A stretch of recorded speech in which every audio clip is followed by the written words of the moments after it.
And hello, everyone. Hopefully this is working. Yeah, well, hopefully this is working. I've got both of us, Justin. So welcome, you guys. Again, we're off-site due to social distancing. Justin and I are at different places, as you can see, and we're here to answer a lot of the questions. We've had some good questions on the actual post that we did on YouTube, and then we've got some live feed questions going on. Do you have anything you want to add, Justin? Just that, hopefully this stream goes smoothly. There might be some technical issues. It might be a little bumpy, but, we're trying our best. So just let us know in the chat if there's some big issue or something like that. There's a big delay, so just kind of be aware of that. Okay. Immunity to that. What we still don't know about the COVID virus is how long that immunity lasts for. And then that's not taking into consideration, say,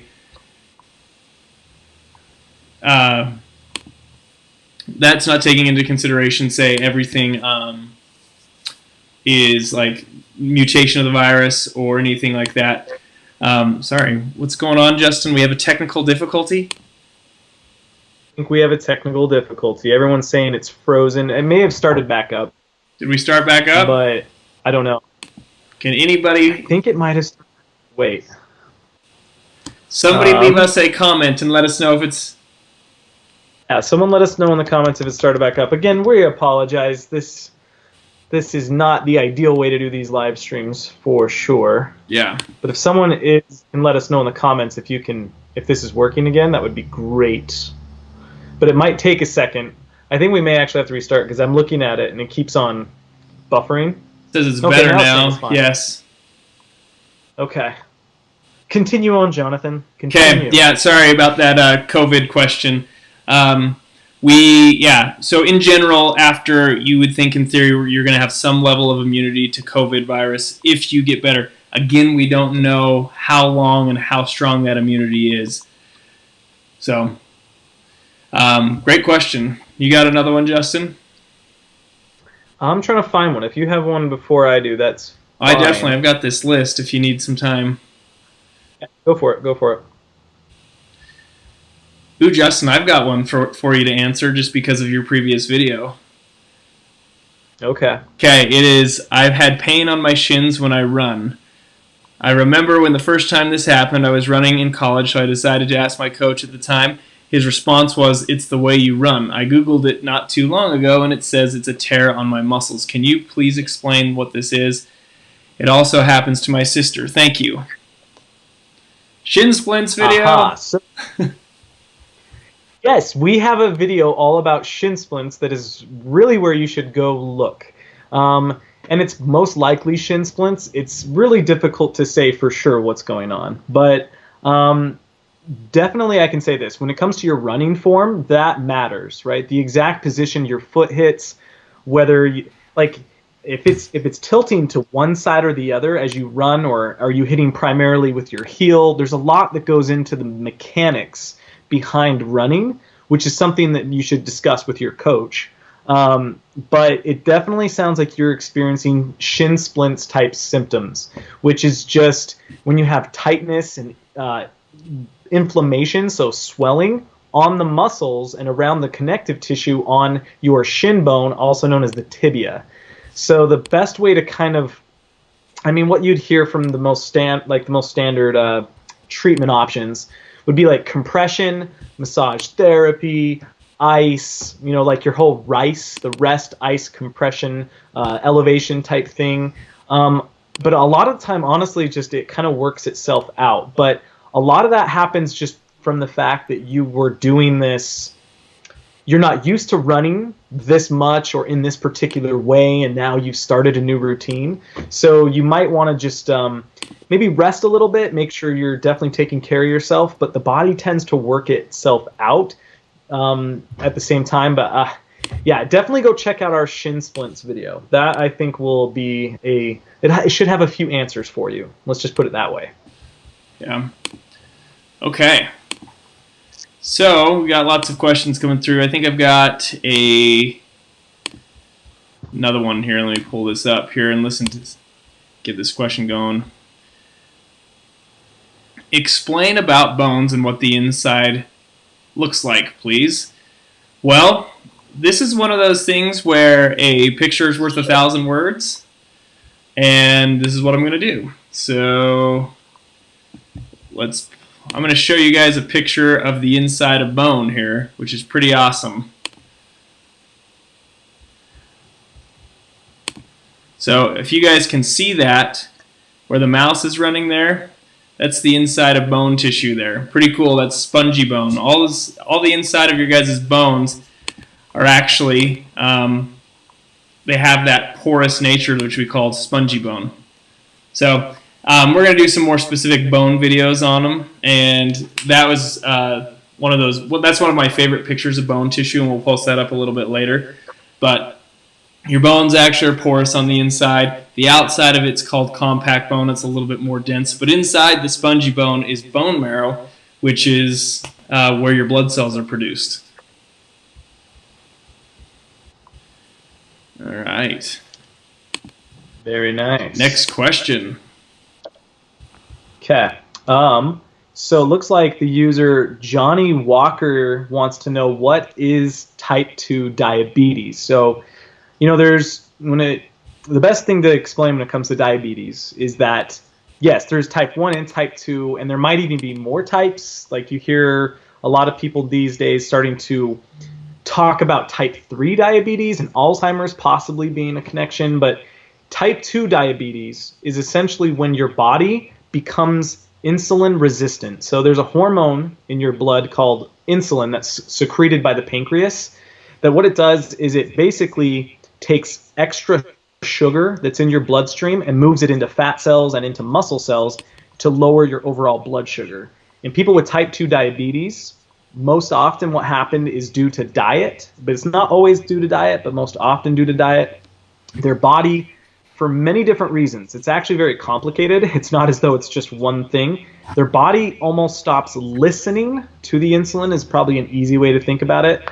And so when their body's not listening to the insulin, there's not a really effective way to lower their blood sugar. And there's just a cascade of issues. So I guess I would just sum it up as type 2 diabetes is when your body is not responding to the insulin hormone in the way that is in a normal fashion. And so there's even a spectrum within type 2 diabetics.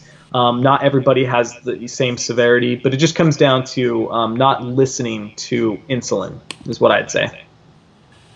Yeah, insulin insensitivity. And Justin, there's another question that just popped up. LVR, it says, is there really a penis bone? Is there really a penis bone? I feel like we have to address this. Go for it. If you want to address it, go for it. No, there is not a penis bone. The penis is made essentially of erectile tissue and then surrounded by a tough, dense connective tissue. I think we need to just probably do a video on this, but there's actually no bone in the penis. And so that slang term for an erect penis might be a little misleading, I guess we could say. I couldn't resist. Awesome. I'm sorry. It was a good, and it could have been absolutely a legit question and not a joke. So, okay. All right. I'm looking for another question, so if you have one right off the top, you can go for it. We have a question that says, can you do a video explaining gastritis? Yes. That's a short answer. In all honesty, we get tons of requests, and the biggest challenge for Justin and I is which video to do first. So challenging, and we both have other jobs and family and stuff like that, and so it's challenging to do a ton of videos, but we're working as fast as we can. We're getting more efficient at the videos. Our goal is to at least get 2 to 3 YouTube videos a week with one live session so we can interact and actually ask or answer people's questions as it gets. This is one of the easier ways for us to actually do that on this platform. So we definitely have that on the list, and we'll put it. We'll get there as soon as we absolutely can. Absolutely.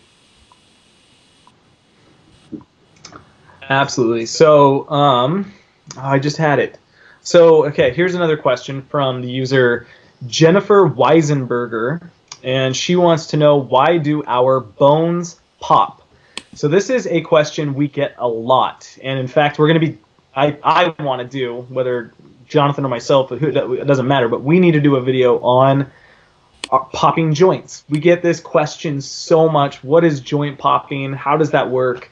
And interestingly, Jonathan will probably even be able to help me out with this, because I think he read recently that it might actually be air or something like that. So I'll let him talk about it. But the way I've always taught about it is it's gases accumulating inside of your joints.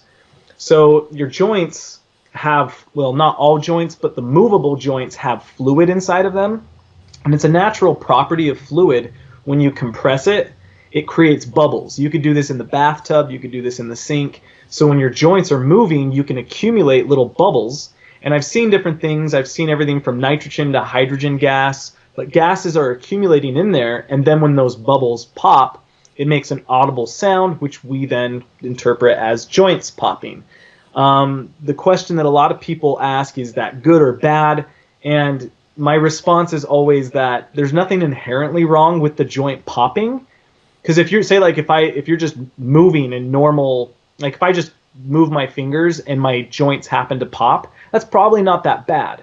But if I'm pushing and pulling and yanking my joints in positions and forcing them into positions that they don't naturally go into, that's bad. And that could likely create arthritis and all the stuff that a lot of people have heard of.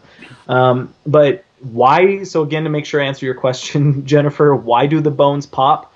It's really the joints. It's not the bones themselves. It's the joints, and there's gases accumulating inside of it, and then they're bursting, and you hear an audible sound. Yeah, I kind of, in a way, like, I kind of think of it as a chemistry thing. You know, there's the three phases of, matter, in a way, like solid, liquid, gas. And you're kind of going between those two phases from gas to liquid, like what Justin was kind of talking like. And you can get little air bubbles in there. And how that changes, you can change the phase of something by applying heat or taking heat away. And we all know that when we add heat, things tend to liquefy. As we cool things down, they tend to solidify. You can also change the phase through pressure. Pressure also influences like boiling points and stuff like that. And so you kind of think of it as you crank down on a joint, or you change the position of the joint, that changes the pressure within the actual joint and can cause that change of phase from like gas to liquid, liquid to gas, if that makes sense. We have kind of a simple answer for Patrick R. Any significance to your logo besides representing the back musculature? Not really. When we first started our company, we had a whole bunch of designs for logos, and I just remember seeing it and being like, that's the one. Yes, it has the back musculature on there, but I just really liked the look of it, and that's kind of where we went with it. Patrick also asked a question on restrictions with cadaver specimens, as some cadaver suppliers have restrictions on pictures. This is a challenging one. It depends on the cadaver supplier, or I should say the body donor program. No matter where we get the bodies from, we always try to make sure we not show any identifying markers, and we try to be as respectful as possible. But it really depends on which body donor program you get the cadaver from. So we've noticed that some have different restrictions than others, and we're going to actually do a big podcast on this, because this is a interesting issue, and I have some really strong feelings about it, and so I sometimes have to tame myself down about it, because I believe that people should have access to education, and I think that we need to figure out a way to give students access to cadaver education without them having to go to a university. Not everybody wants to go to a university for their education. Other people want to go to technical colleges. Online courses are becoming a huge thing. So how else are we going to teach anatomy without doing some level of online learning with cadaver education? And frankly, the people who, when they donated, like Justin and I have had this conversation multiple times. It's if you could educate 100 people or you could educate thousands, and your goal as a body donor was to educate people, what would you pick? So those are a lot of the discussions we've had. We don't take it lightly at all. One, we are super grateful for the body donors and the people who donate. Justin and I feel like we're in there every day with these kind of being the stewards of these bodies, and the amount of people that they've educated has just been amazing. And so we're going to get into that podcast. I got to stop talking about it because I'll go too deep into it for right now. But it's one of those things that I think we really need to look at, especially right now with lockdown. How else are people going to continue anatomy classes with the colleges locked down without some form of online training? So, and I love, sorry, last thing. I love the 3D models. I think there's some awesome apps, but there is no replacement. Nothing is as amazing as the actual human body itself. So there, done with my soapbox. Nice. All right. So the user CC Oliram, I think I said that correctly, wants more information on fascia and scar tissue. What complications could the body run into after surgery or injury? So I'm going to start this off, but then I want Jonathan to tell a really cool story that he told me once about when he was in a surgery. But the thing to understand here is fascia and scar tissue are made of the same stuff, but they are not the same stuff, right? Fascia is a tissue, and scarring is kind of like a repair stitch work, but they're both made of the same thing, which is going to be protein. You have collagen proteins. So scars are your body trying to just kind of hold things together, while fascia is a layer of connective tissue, of collagen, that's meant to wrap different muscles. Now, interesting, I do a little bit of writing, and I remember I was researching fascia to write an article, and I found out that fascia used to be the name for all connective tissue. I think it was prior to like 1986 or something like that. And then in 1986, anatomists got together and they're like, no, we're going to say fascia is this one thing. But prior to that, fascia was used pretty much interchangeably for all connective tissue. So nowadays, we teach fascia, typically the deep fascia, as being the layer that surrounds and compartmentalizes muscles. But scars can happen anywhere. That can happen on your skin. That can happen deep inside of joints.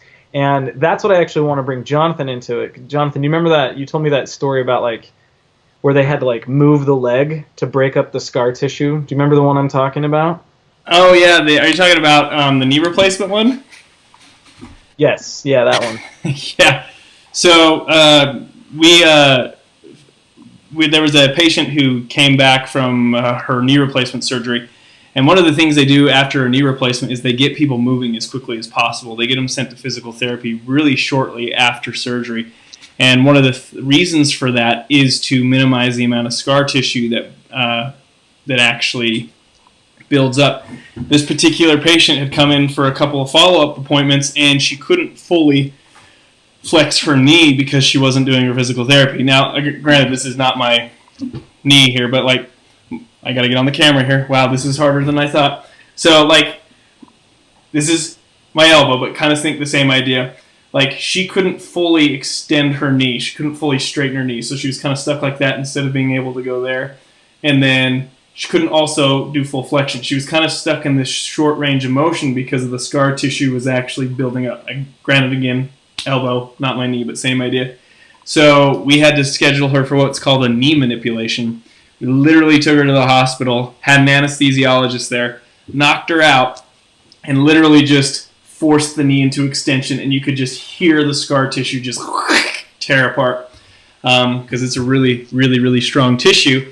And so we got her full range of motion by literally just pulling the scar tissue apart, and then later that day she had to go to physical therapy so it wouldn't build up again. So that's one of the important things, and we're starting to learn that now about post-surgery and scar tissue, and it's this balancing act of getting full range of motion restored without causing any more damage. And we actually just filmed an Achilles tendon rupture video today, and they've done a lot of stuff with that, with minimizing scar tissue after Achilles tendon surgery. So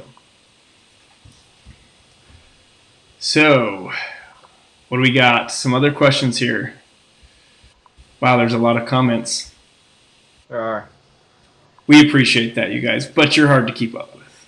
But we're going to keep trying. So I do see one I can answer pretty quick. Okay. Rosie Thompson is asking if we can do a video on the IT band on the leg and why this can cause pain. That's actually a really good idea. And so, again, it's a short answer. Yes, I think we can do it. We can talk about IT band syndrome. We can talk about all that kind of stuff, because I think the IT band, there's a lot of misinformation about the IT band. And so, you know what, Rosie? Yes. We will make a video on the IT band and why it can cause pain. Yeah. Got another question. Do you think COVID-19 possibly can have a vaccine in less than 12 months, sir? Well, I hope. The last thing I checked on a couple of what I felt of legitimate sources was that one place was hoping to have vaccines ready by fall for emergency workers, like healthcare workers. They did put a big caveat on that, as far as like, if everything goes well, then we could maybe see this happening. And their goal for the general population was next spring. You got to make sure you get these things right. And if we do get them right, then that's going to be a huge benefit to this virus, at least combating this virus. But it is going to take some time. And that, again, they were very careful to say that if everything goes right, our hope is to at least get to the people who are most exposed to the virus first, and then disseminating it to the rest of the population. But again, awesome. That's just what I've been told. So, did you find another question, Justin? I do, and I have to answer it. Okay. I'm excited about it because it's like this is something I'm a nerd about and I'm super into. It says it's by Johnny Walker, and he wants to know, what is the microbiome? All I want to say is this is like the reason every single time a question about the microbiome comes up, I'm going to obsessively and compulsively answer, because I want everyone to research it. There's so much amazing information out there, and this is a personal opinion. You're in opinion land of Justin. I think the more we understand microbiome, I think it's going to revolutionize medicine, in the fact that we're finding links between microbiome and Alzheimer's. We're finding links between the microbiome and autism. I'm not saying that it causes these conditions. It's just that the treatment could be much different in the future. So all I'm going to say this in a nutshell, because we were kind of running out of time here. The microbiome is the set total of bacteria that live on your body and their genes. It's not just the bacteria themselves, but their own DNA, because the bacterial DNA, some people, this is really interesting, some people think we should actually be speaking of the bacterial DNA just like as if it's our own, because the DNA causes the bacteria to do certain functions that help us, which, if that's true, then we are much more complicated than you would ever believe. But the microbiome, you have different bacteria that live on your nose than your ear. You have different bacteria in your armpit than you do on the bottom of your foot. And they all do different things, and it's probably one of the coolest things you could ever look into. So I'm done. I could literally talk for a half an hour. There, I answered it. Okay. So, I love this. So you guys, one thing that we're learning, and thanks for bearing with us, we're going to get so much better at these lives because we just got our software to do the live streams, and it's going to be even better when Justin and I can be in the same room at the actual cadaver lab. We'll even pull out parts for you guys to see when we have questions. But I love this feature here where I can post the actual questions so you guys can see it. But Leon had, hey, do you have plans to make videos a little more in-depth in the future? I'm currently studying anatomy, and because of the lockdown, have to learn everything from the book. Yes is the answer, and we're super excited about that. We are going to do very in-depth courses. The challenge is really in-depth courses aren't the best thing for, I guess, the YouTube audience, but We are going to have those courses that people can access, really in-depth, specific details on muscles and things of that nature. We are in the process of making them. They do take time. I don't think we're going to be done by the time you're done with this class, but I don't know. It depends how long you're going to be studying anatomy. I think everybody should study anatomy forever. That's a Sandlot reference, just so everybody knows. I watched that recently, by the way. It was still good. It's amazing. Yeah. Yeah. It's a solid. Let's see, Justin. I've got 28 minutes live. Let's go for 2 more minutes, and then we'll go from there, I guess. Sounds good. Let me see. The user Patrick R is giving several dissection requests. So one is rotator cuff, which we do have a rotator cuff dissection. And you know what? Maybe we should make a video. I think rotator cuff tears are common enough that I think that would be an awesome video. So we can definitely do that. And I did see you were also asking about the cauda equina. We have that. I think I did a TikTok video on the cauda equina. If you want to go check that one out, you could see it. But I agree with you. We're going to be, Jonathan and I have plans to do a lot more dissections, so we can do a lot more videos coming up here. Yeah, rotator cuff, actually, earlier when we were talking about different videos we're going to do, rotator cuff is actually pretty high on the list as far as how soon that's going to come out. It's also a knee video of like ACL, MCL, meniscus, all that stuff. Those will be coming out very soon. Let's see. I got one more here. Let's see. Let's do this one. I love this part. I had a labrum tear in my shoulder. Doctor said he also snipped one of my biceps and relocated it for better range of motion. I didn't completely understand. Ooh, this is really cool. Sometimes they refer to it as a slap tear. So your biceps has 2 heads to it.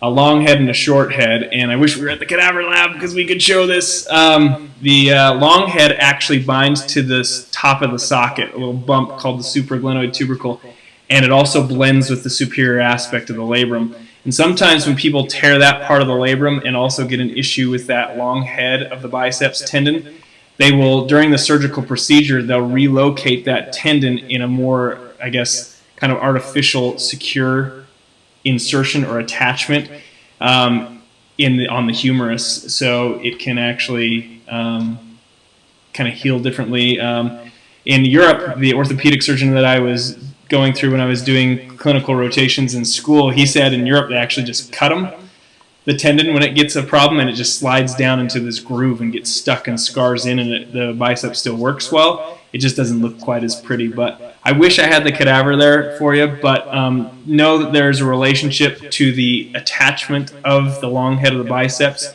and the superior aspect of the labrum. And if you injure that area of the labrum and the biceps tendon, they will do certain procedures to relocate that attachment site of the biceps tendon. So, again, I always feel bad that we aren't able to answer all these questions. We're trying to figure out really effective ways for us to do this and to get everybody's questions answered. So we have been saving these. We get access to these questions. They say YouTube is nice enough to save them for us. And apparently we're frozen again. Yeah, I think it started back up. I think we're okay. Okay. Well, thanks again, everybody. Do you have anything else you want to add, Justin, before we... No, just that, we appreciate every single one of you, and we are having a blast. Be sure to go check out our videos everywhere. We're on everything, so just go find us everywhere that that there's an internet. You'll find videos from us, but we definitely appreciate every single one of you. We couldn't have done it without you. Right. And yes, we did see some stuff on gastritis and colorblind. We'll get to those, but we got to close it down for today. Thanks again. Appreciate everybody's support and questions. See ya. Thanks, everybody. See ya.